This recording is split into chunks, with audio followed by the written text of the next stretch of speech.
Have you ever watched a roadmap decision get made by whoever talked the longest or whoever had the most senior title in the room? Two squads, one shared dependency, and suddenly product strategy turns into a political sport. Most organizations don't have a collaboration problem, they have a game design problem, or maybe more commonly thought of as a process problem. Today, I want to show you how a simple idea from game theory, the math of cooperation, can help product and project managers stop resource fights, align squads, and ship faster without escalating every decision to leadership. In game theory, there's a concept called Nash equilibrium. Don't worry, no equations required. A Nash equilibrium is simply a stable decision point, a point where no team can improve their outcome by changing strategy on their own. For most people, this is a huge mindset shift because most roadmap negotiations are framed like who wins this argument. But the better question is where is the decision that no one benefits from breaking?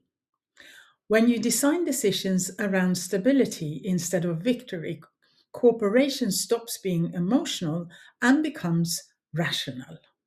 Here is a concrete example. Imagine two squads. The growth squad wants a senior backend engineer to run experiments that increase revenue.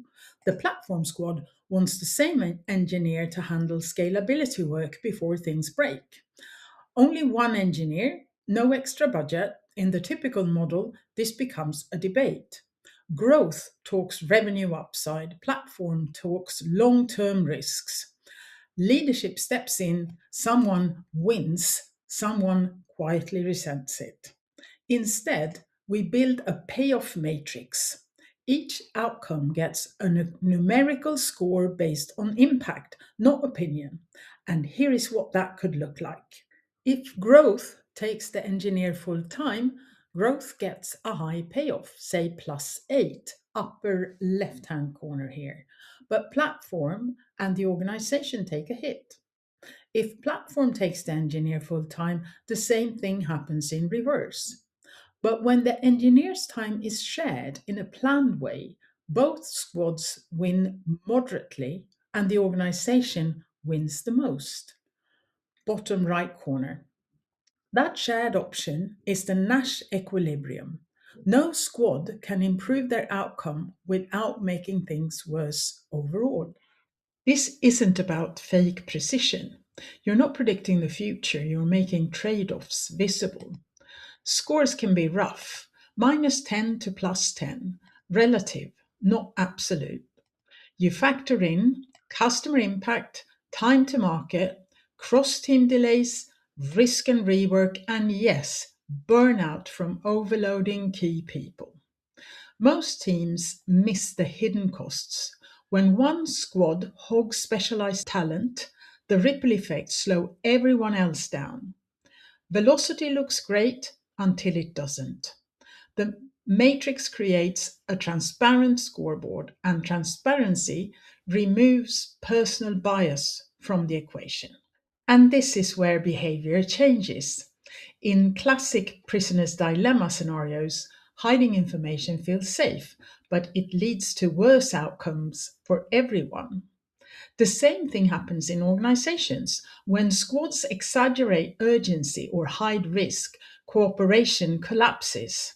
So instead, you run iterative negotiation rounds, re-evaluate payoffs every sprint or quarter, bid with shared constraints, not static budgets. And this is where the product lead role evolves. You're no longer the judge, you're no longer the tiebreaker, you become the facilitator of logic. Your job is to design a system where the smartest move is cooperation.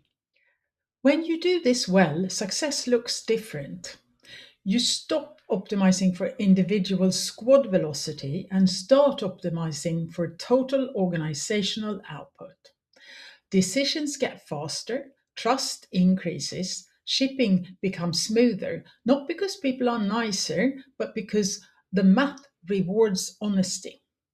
So, if teams in your organization are constantly fighting over resources, remember this: it's probably not a people problem, it's a game design problem. Design the game correctly, and cooperation becomes the new norm. Follow for more on how to succeed as a peer.